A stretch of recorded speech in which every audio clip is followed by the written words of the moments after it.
Good. All right. So just as we're gonna get into the review of the FA Cup fourth round, right? So we did see a couple of fixtures have already taken place, and you know, yeah, we haven't really seen some surprising results in the current fourth round of the FA Cup, but we'll start at the Vitality Stadium.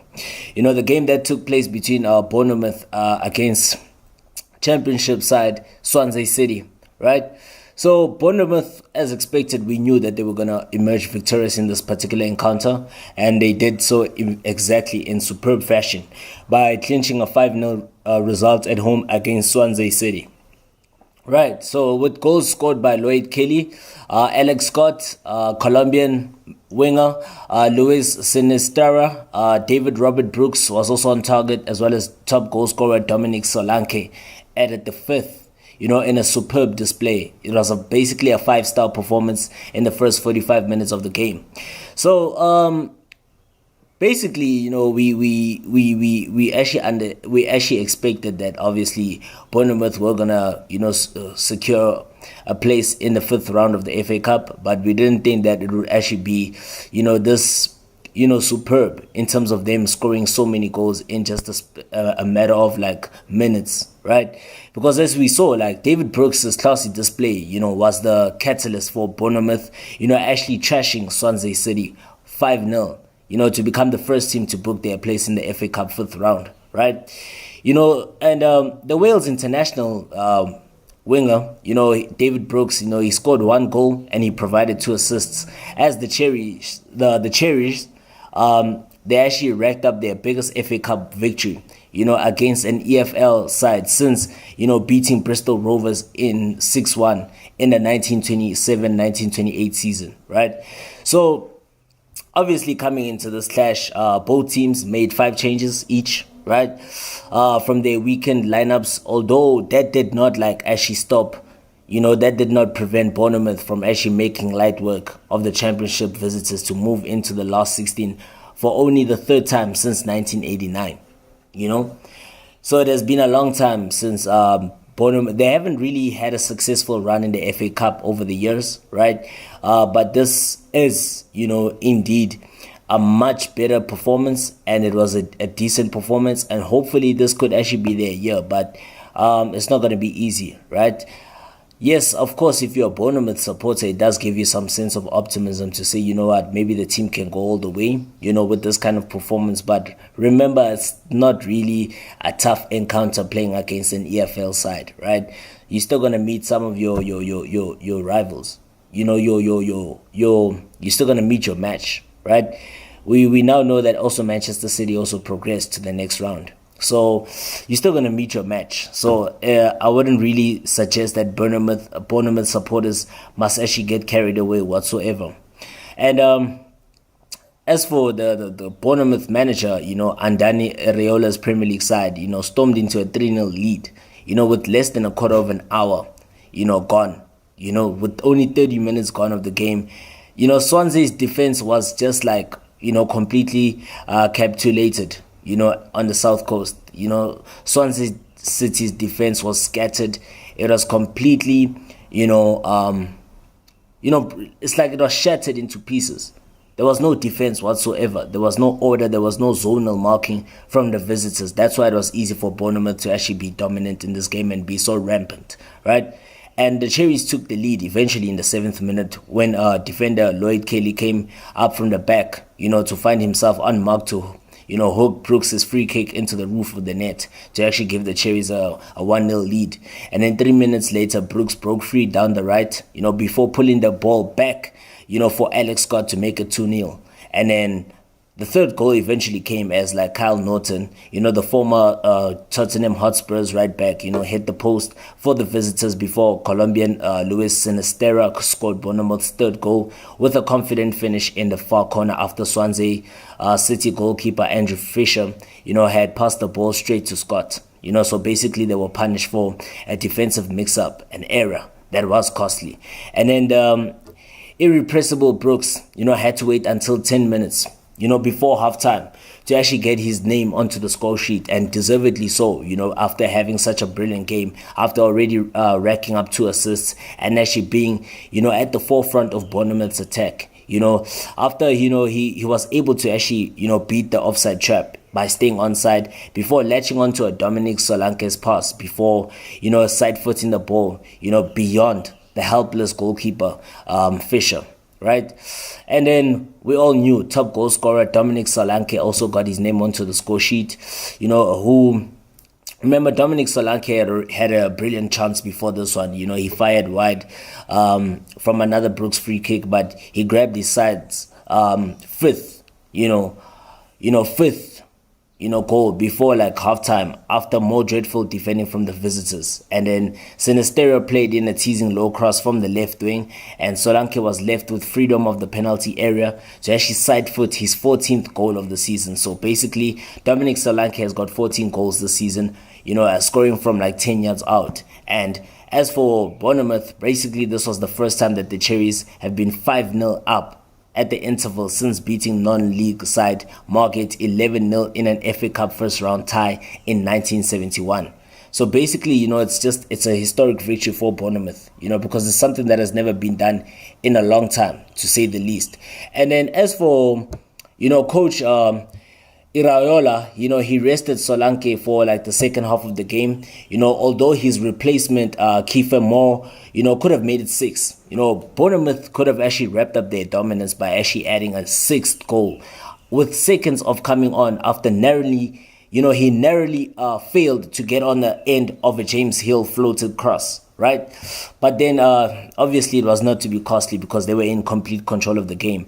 And then the substitute Moore came close again 15 minutes away from time when his effort from midway inside the Swansea penalty area was deflected behind for a corner kick, while Milos Kirkus also slotted wide of the mark, as the hosts failed to add to their tally. So, basically it was a great display by the home side, and hopefully they can keep it up. Hopefully they can continue with this consistency in terms of at least going all the way, maybe making it far to the semi-finals of the FA Cup or perhaps the finals. But it's not going to be easy, right? Because they're going to meet their match in the next round. And the other games that we are looking forward to, that we are anticipating, is the fact that Tottenham Hotspur are going to host holders Manchester City, as well as Aston Villa face Chelsea at Stamford Bridge, among the other fourth round clashes that will be taking place on Friday night.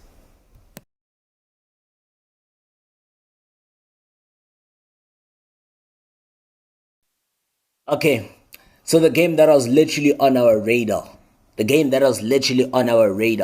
Okay, Chelsea taking on Aston Villa at Stamford Bridge, which was a Friday night kickoff. It took place, it kicked off at 10 p.m. South African time, right? First of all, we all knew that this was going to be a crunch encounter. It was going to be a tough encounter for both sides. As we know, Aston Villa are the surprise packages. They've shown intent from the get-go. I think it has to go, the credit has to go to the Unai Emery masterclass. You understand? It's an Unai Emery masterclass. Another thing, what we could also say is that Chelsea came into this game, high on confidence, for the fact that they are now in the final of the Carabao Cup, and they will be locking horns with Liverpool on the 25th of February at Wembley Stadium. So first things first, it was 0-0. Unfortunately, it was Chelsea 0, Aston Villa 0. The score resulted in a goalless stalemate. But although it was an entertaining game of football, to actually say the least, So the stalemate at Stamford Bridge particularly means that now the FA Cup fifth round tie against Aston Villa, for Chelsea and Aston Villa will need to be settled in a replay in Birmingham, right? So again, the momentum shifted several times as Chelsea hosted Aston Villa at the Bridge in the FA Cup, right? Although neither side, were able to, find the goal that was needed to book their place in the fifth round of the FA Cup, right? Although what we could actually say is that the visitors were the ones that actually started in the ascendancy although Yuri Tillemans' header was saved, it was actually a great tip over the bar by Jojo Petrovic, as well as Douglas Luiz also got the ball into the back of the net, although it was correctly ruled out by the video assistant referee for a clear handball. From that point onwards, we saw Chelsea, they were more now on the front foot. They were more aggressive in terms of their attack. We saw Chelsea pushing on the front foot. They had a couple of chances to actually win the game, especially during the first half. But credit should go to the World Cup winner. The World Cup winner, currently the best goalkeeper in the world, the best goalkeeper on planet Earth currently, goalkeeper Emiliano Martinez. He's the one who kept his team in the game, denying Cole Palmer as well as Noni Madueke with his feet. And on both occasions, it was actually like one-on-one, right? One-on-one. But he's a tall goalkeeper, he's got a tall frame, and he's a man of the big occasions. So credit must actually go to Emiliano Martinez for actually keeping his side in this tie and actually, helping Aston Villa not to actually, lose the game at Stamford Bridge, because currently Chelsea had so many good opportunities. Even after the break, Palmer couldn't take advantage, when he was gifted an opportunity, following a poor kick by Martinez, but, Petrovic following a poor kick by Martinez, and then on the other side of the field, Petrovic, kept out Matty Cash at full stretch, but, the longer the match went on, the more inevitable a replay became. So, yeah, there was not really much to actually drive home, but then Aston Villa did have a few opportunities. They were actually dominant in the last 15 minutes of the game, although they could not turn that dominance into a victory. They could not turn that dominance into goals. So therefore, both teams had to settle for a goalless stalemate. So now the replay will actually take place at Villa Park, and the date hasn't been confirmed because remember the FA Cup draw has to take place on Monday. So, we'll actually see when this match, will take place. The replay between both these sides will take center stage at Villa Park, in a few weeks' time. Another thing, Villa, should have taken the lead with just over 10 minutes. Remember, like I said, that Yuri Tillemans free header, it was a brilliant save by Georgi Petrovic, but, Yuri Tillemans did everything well. Unfortunately, he was just unlucky, right? And then from that point onwards, it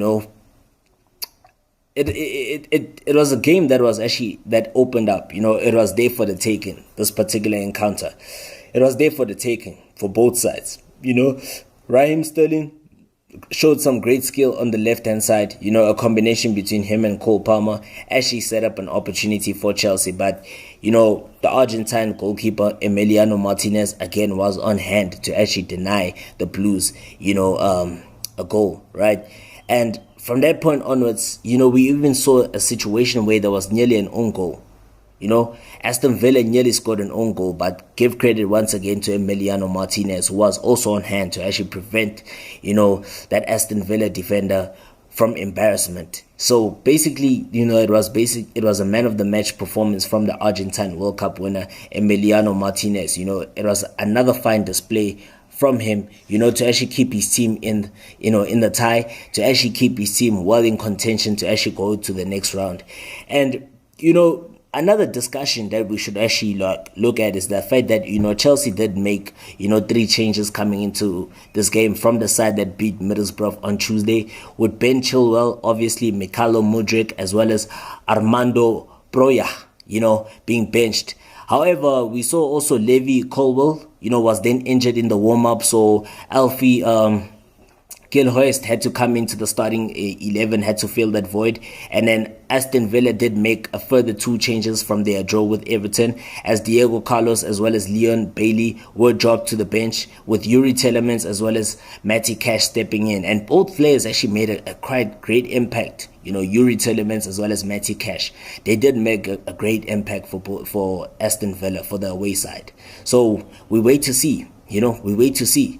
Momentum is with both sides. Remember, Chelsea have to travel to Anfield to take on Liverpool towards the end of the month. So we're looking forward to that encounter. And remember, they will be meeting in a few weeks' time, right? In the Carabao Cup final at Wembley Stadium. So we're looking forward to the fixtures that are coming up. I hope you like this video. Please share. You understand? Please don't forget to like, share, and subscribe. Hey, I'm Pubesi Mphathu Mhlaba. This again was a lovely pleasure to meet with you on Football is a Religion. Cheers, man.